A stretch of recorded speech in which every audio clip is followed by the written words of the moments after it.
بسم اللہ الرحمن الرحیم۔ میرے انتہائی قابل احترام بزرگوں، بھائیوں، السلام علیکم ورحمۃ اللہ وبرکاتہ۔ پیارے اسلامی بھائیوں، اور روایت میں ہے کہ شب قدر میں سدرۃ المنتہا کے فرشتوں کی فوج حضرت جبریل علیہ السلام کی سرداری میں زمین پر اترتی ہے، اور ان کے ساتھ 4 جھنڈے ہوتے ہیں۔ ایک جھنڈا حضور انور صلی اللہ علیہ وسلم کی قبر منور پر، اور ایک جھنڈا بیت المقدس کی چھت پر، اور ایک جھنڈا کعبہ معظمہ کی چھت پر، اور ایک جھنڈا طور سینا پر لہراتے ہیں۔ پھر یہ فرشتے مسلمانوں کے گھر میں تشریف لے جا کر ہر مومن مرد و عورت کو سلام کرتے ہیں اور کہتے ہیں، سلام، اللہ تعالیٰ تم پر سلامتی بھیجتا ہے، مگر جن گھروں میں شرابی یا خنزیر کھانے والا یا بلا وجہ شرعی اپنی رشتہ داری کاٹ دینے والا رہتا ہو، ان گھروں میں یہ فرشتے داخل نہیں ہوتے۔ ایک روایت میں یہ بھی ہے کہ ان فرشتوں کی تعداد روئے زمین کی کنکریوں سے بھی زیادہ ہوتی ہے، اور یہ سب سلام و رحمت لے کر نازل ہوتے ہیں۔ ایک اور حدیث پاک میں ہے، جسے حضرت سیدنا عبداللہ ابن عباس رضی اللہ تعالی عنہما نے روایت کیا ہے۔ اس میں شب قدر کے بارے میں سرکار مدینہ صلی اللہ علیہ وسلم کا یہ فرمان عالی شان نقل کیا ہے، جب شب قدر آتی ہے تو اللہ تعالیٰ کے حکم سے حضرت جبریل علیہ السلام ایک سبز جھنڈا لیے فرشتوں کی بہت بڑی فوج کے ساتھ زمین پر نزول فرماتے ہیں، اور اس سبز جھنڈے کو کعبہ معظمہ پر لہرا دیتے ہیں۔ حضرت جبریل علیہ السلام کے 100 بازو ہیں، جن میں سے 2 بازو صرف اس رات کو کھولتے ہیں۔ وہ بازو مشرق و مغرب میں پھیل جاتے ہیں۔ پھر حضرت جبریل علیہ السلام فرشتوں کو حکم دیتے ہیں کہ جو کوئی مسلمان آج رات قیام یعنی نماز یا ذکر اللہ میں مشغول ہے، اس سے سلام و مصافحہ کرو اور ان کی دعاؤں پر آمین بھی کہو۔ چنانچہ صبح تک یہی سلسلہ رہتا ہے۔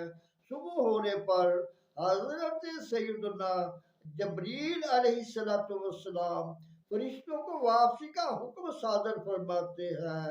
فرشتے عرض کرتے ہیں، اے جبریل علیہ السلام، اللہ تعالیٰ نے اپنے پیارے حبیب صلی اللہ علیہ وسلم کی امت کی حاجات کے بارے میں کیا کیا؟ حضرت جبریل علیہ السلام فرماتے ہیں، اللہ تعالیٰ نے ان لوگوں پر خصوصی نظر کرم فرمائی اور 4 قسم کے لوگوں کے علاوہ تمام لوگوں کو معاف فرما دیا۔ صحابہ کرام علیہم رضوان نے عرض کیا، یا رسول اللہ صلی اللہ علیہ وسلم، وہ 4 قسم کے لوگ کون سے ہیں؟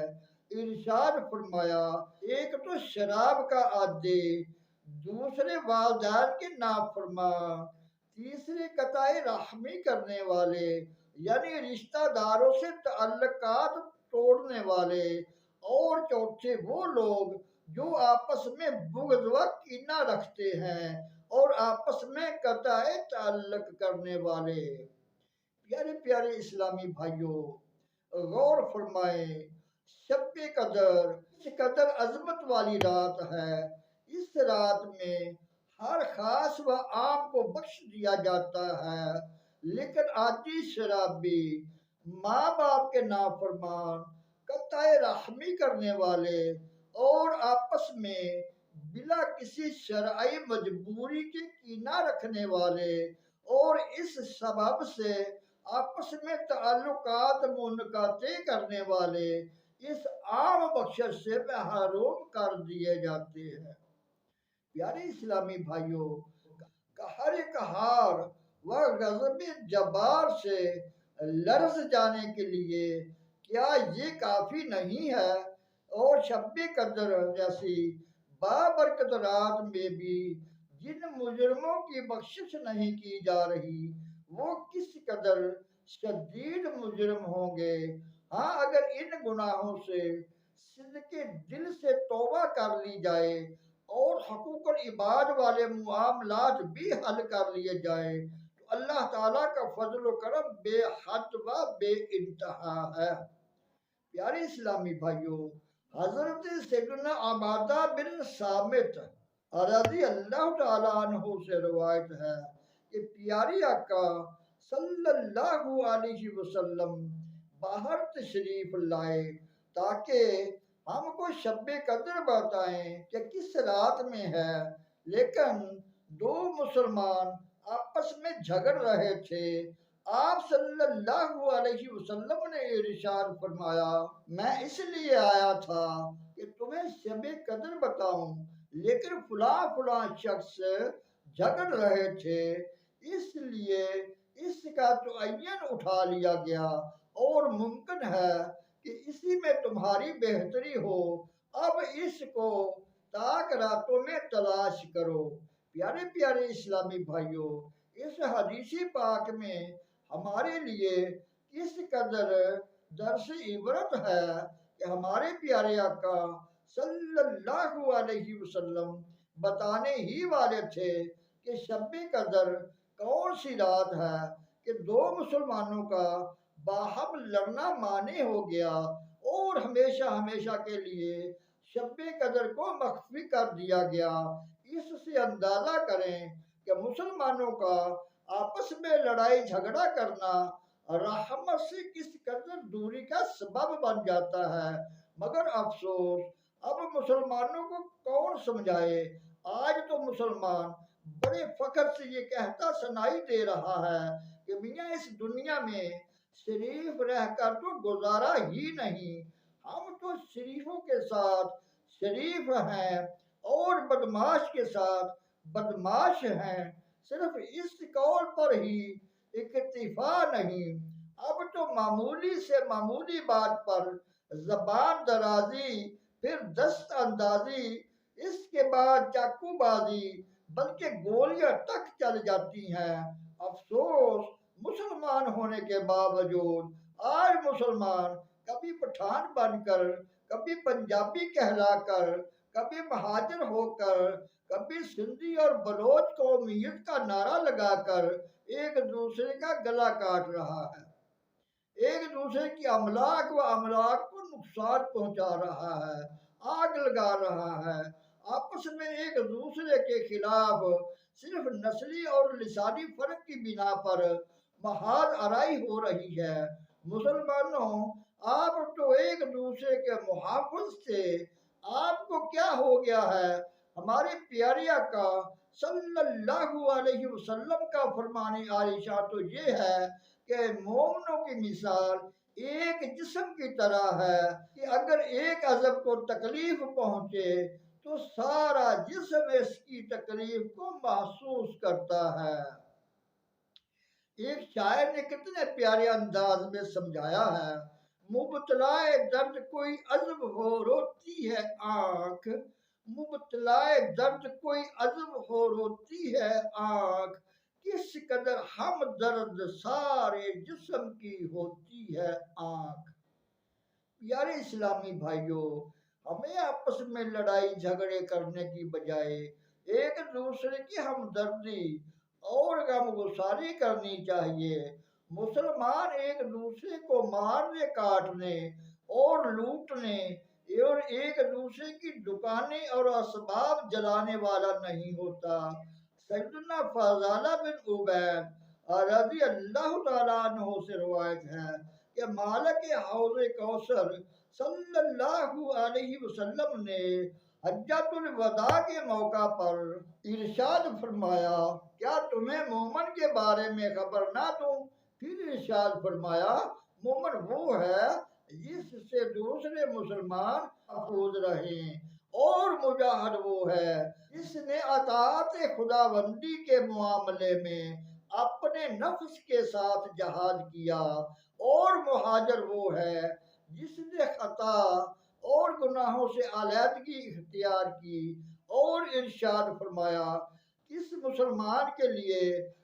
مسلمان کے لیے جائز نہیں کہ وہ کسی دوسرے مسلمان کی طرف یا اس کے بارے میں اس قسم کے اشارے کنایے سے کام لے جو اس کی دل آزاری کا باعث ہو، اور یہ بھی حلال نہیں کہ کوئی ایسی حرکت کی جائے جو کسی مسلمان کو ہراساں یا خوف زدہ کر دے۔